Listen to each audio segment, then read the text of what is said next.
How's it going, guys? Welcome back. We are here with the draft day 2 to find out what more superstars will be added for Raw, as well as over here for SmackDown. And the heavy hitters, they came here with the first round. For Raw, we had Seth Rollins, we had Andrade, and you can't bring Andrade over to Raw without the queen, Charlotte. By the way, huge shout out right here to these two gentlemen. As we predicted last week, brand new tag team champions. Did not expect it for it to come this early, but hey, I'm all in now. For SmackDown, we have the New Day. This is still all very much round 1, which is Kofi Kingston, Xavier Woods, and Big E, as well as Brock Lesnar. Last week, we saw the added addition of The Fiend to SmackDown, Braun Strowman and Roman Reigns, and you throw in Brock Lesnar to the mix of it all. Dude, can you say good feuds here in the near future? That's assuming that they still stick to this actual draft, not wild card. They said they're getting away from it, but we're going to find out. Round 2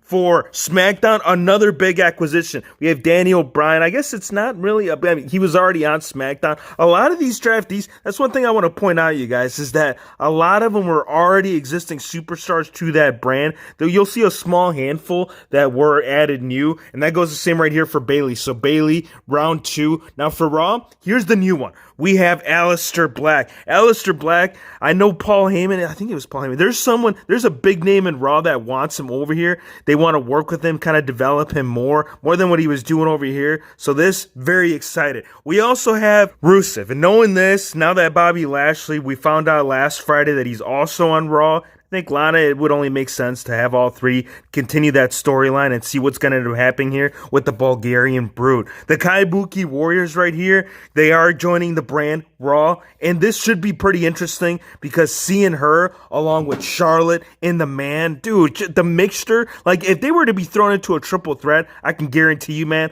all three of those can deliver. Let's get into round 3. We have Erick Rowan on Team Raw, but what will happen to Luke Harper? There was no mention about it. I know they did indicate that for tag teams, they automatically go together unless if they want only one superstar out of the two. Are they going to fulfill his request, or do you think Luke Harper, if he'll go back down to NXT? But yeah, a big dude added. They need more. I mean, they lost Braun Strowman, so they're going to have to throw back to some over here for Raw. Now, the 205 Live division, Humberto Carrillo, that's another character that was called up to Raw, and that's just assuring you that this 205 Live division, it's dead right here. Cedric Alexander, also part of round 3. For SmackDown, Shinsuke Nakamura, they get to retain their Intercontinental Champion, and Ali, he just wants to follow him along until at some point he ends up capturing the belt. So I think that's one reason why they maintained him over here, and rightfully so. There's still a lot of feuds that he still needs to finish over here before even thinking about moving to the Raw brand. The separation of the dance break, it won't be able to happen. Not if you got one over here on SmackDown and the other on Raw. R-Truth, he's coming over here, and Mela, she's going to be on SmackDown. That brings a tear to my heart, man. I really enjoyed this whole run that they had together.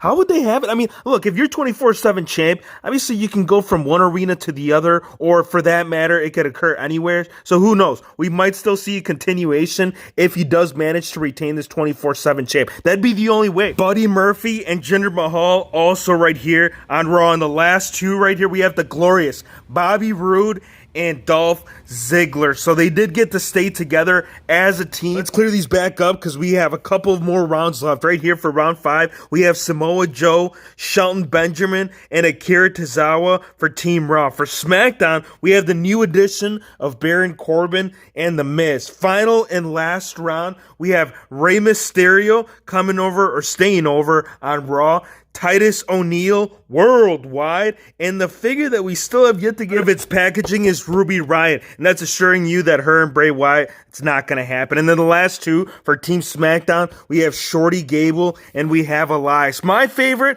out of all these draftees, I got to put them up here on a pedestal, man. We got to point these out because we got Raw over here with Seth Rollins, Alistair Black.